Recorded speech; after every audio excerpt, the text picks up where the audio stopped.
Hello everyone, it's Greg from Edinburgh Renaissance Fencing Academy here. The topic for today's video is martially effective strikes in historical fencing.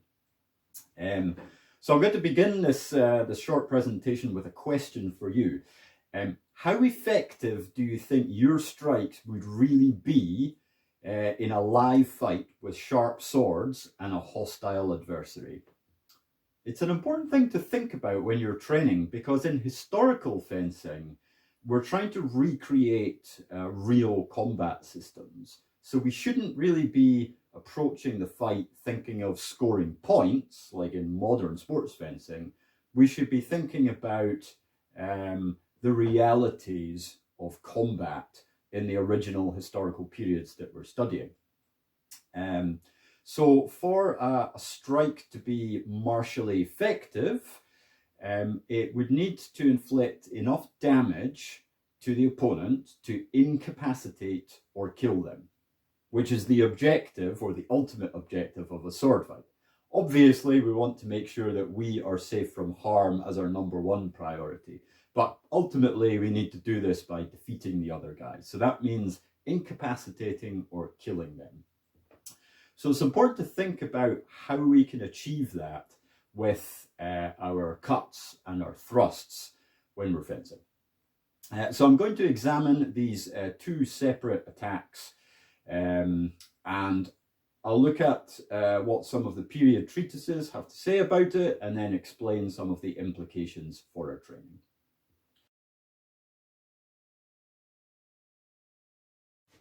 Okay, so let's talk about cuts first of all. I'm going to demonstrate some movements using this synthetic side sword for today. I'm using this training weapon because I don't want to damage the ceiling of my living room. Okay, so first master whose work I want to discuss is Angelo Vigiani, who's from the middle of the 16th century, an Italian master. And he gives a definition of two types of cuts that he considers to be valid: full cuts and half cuts. So his description of a full cut is that the hand on the sword begins on high, and at the end of the cut, the sword blade finishes low to the ground. So the weapon's actually traveling through quite a long arc. So from on high to down low.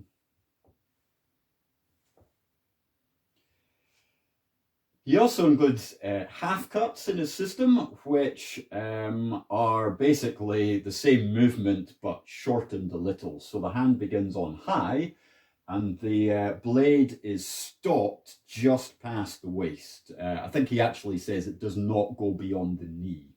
So somewhere around there. Okay, so a full cut and a half cut. So that's the sort of motion or travel of the blade that we need to perform an effective cutting attack. We can now turn to Giacomo di Grassi's treatise of 1570, where he specifies a couple of extra points to consider. One is when you hit the target, to effectively injure them, you have to slice with the edge of the blade. So it's not enough just to contact, but you have to draw the blade across and through the target. And he specifically says if you don't do this, it will inflict little harm on the adversary.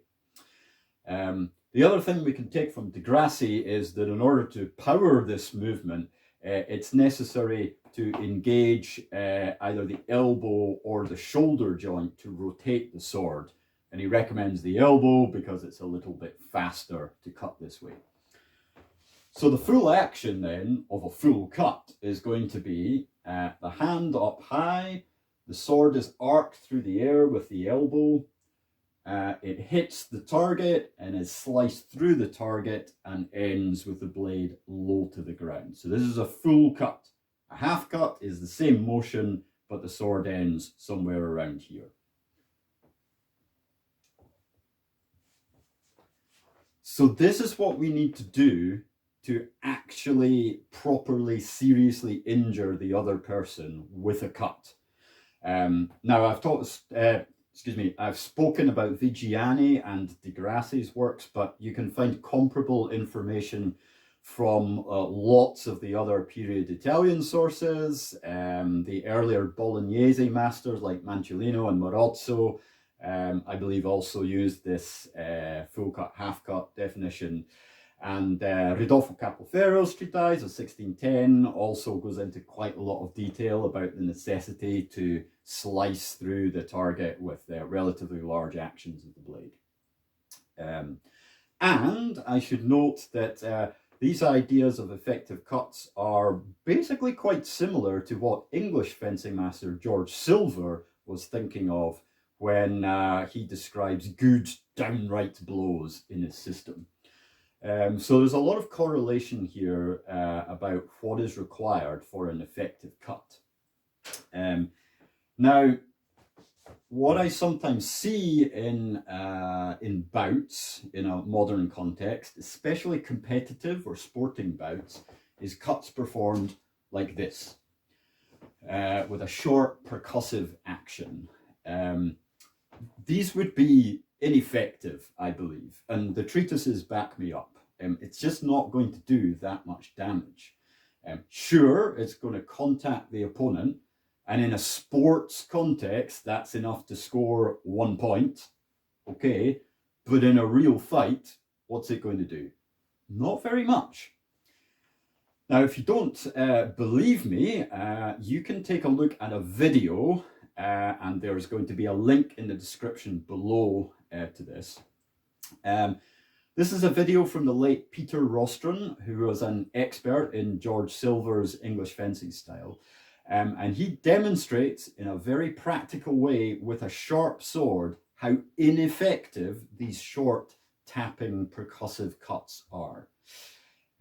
So please take a look at the video. It's very interesting, and I think it might change your mind about how you try to implement cuts when you fence. Okay. Okay, so let's move on to talk about thrust attacks. In Di Grassi's treatise, he tells us that a thrust which penetrates 3 finger widths of steel into the target is enough to kill a man. So that's basically that proportion of the tip, so that amount of steel. Now that makes sense, because that would be enough to penetrate the brain cavity or to start hitting internal organs if you're targeting the torso. However, I should point out that this is really the minimum, in my view, that we need to do in order to inflict serious damage with a thrust. In fact, there are plenty of treatises out there which advocate really ramming the sword through the target and not just into it. And you find this a lot in the 17th century rapier manuals. So I'm going to include a picture here taken from Rodolfo Capoferro's 1610 work. And you can see the sword going right through the adversary.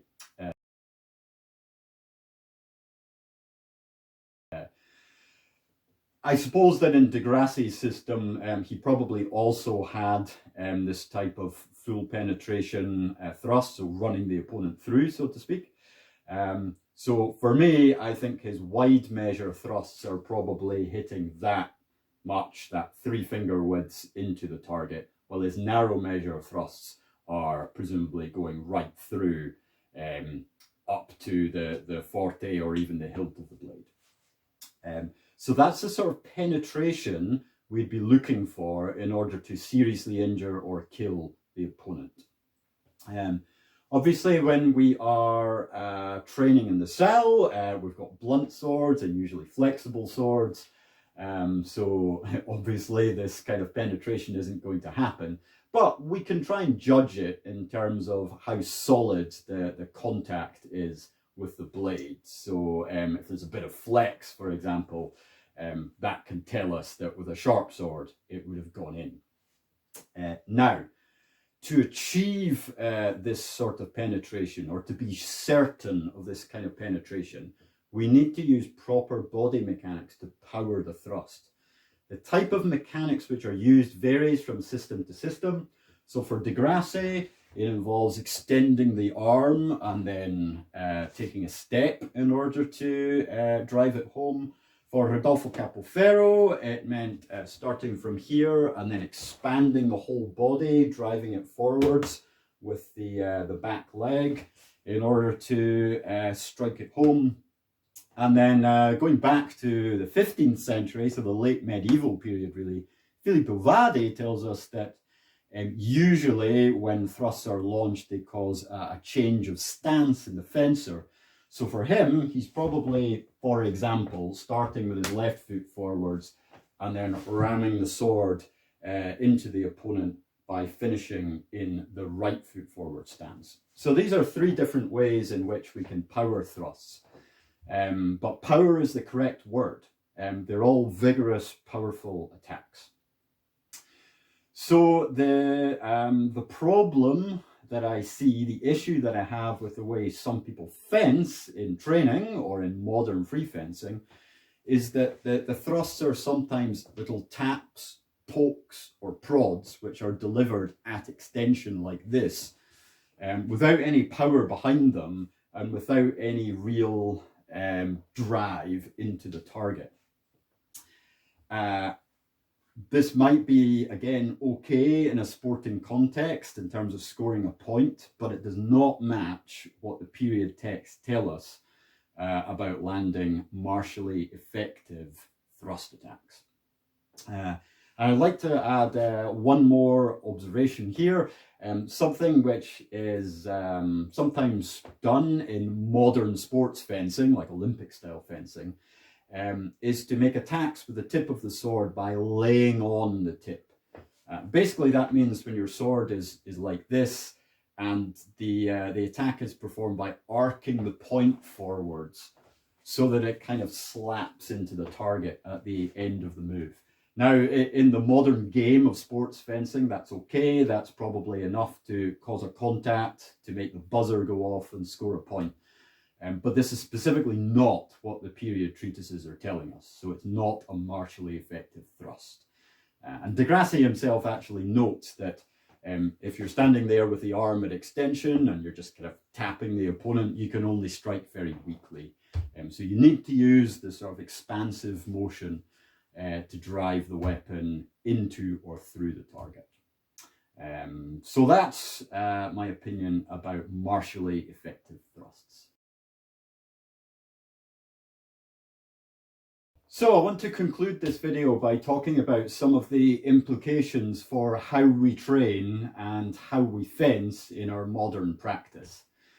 It's important that everybody within your training group buys into the right mindset of martially effective blows, martially effective strikes when you're training. Because if one person in a free fencing exchange is trying to do the full movements and the correct techniques, and the other person is doing little tappy cuts and thrusts, it's going to give a very false impression of how the fight will go.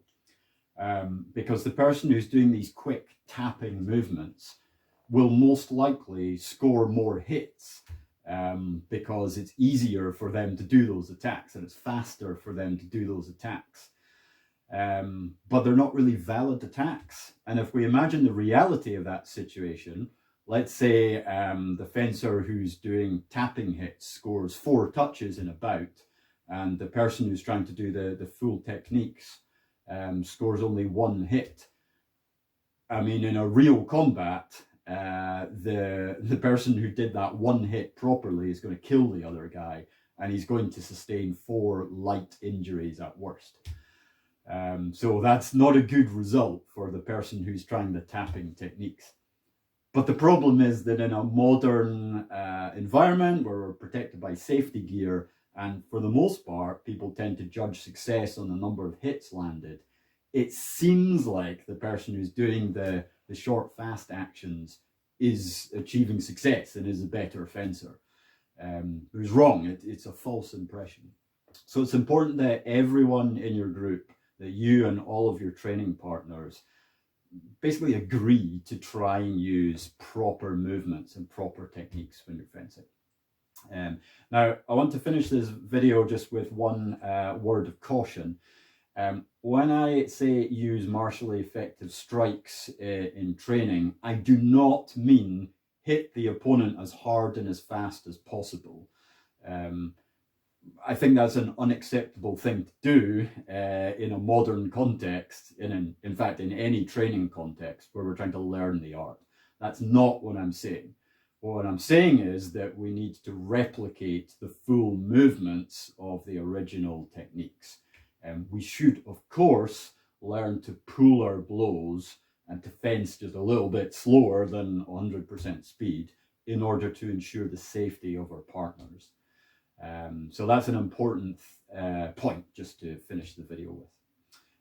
But yeah, I think I've gone on long enough for today, but please, whatever system you are studying, be faithful to the system and try to make the correct attacks. Don't cheat. You're ultimately only cheating yourself. Okay, I'll finish there for today. Thanks everyone. Take care. See you next time. Bye.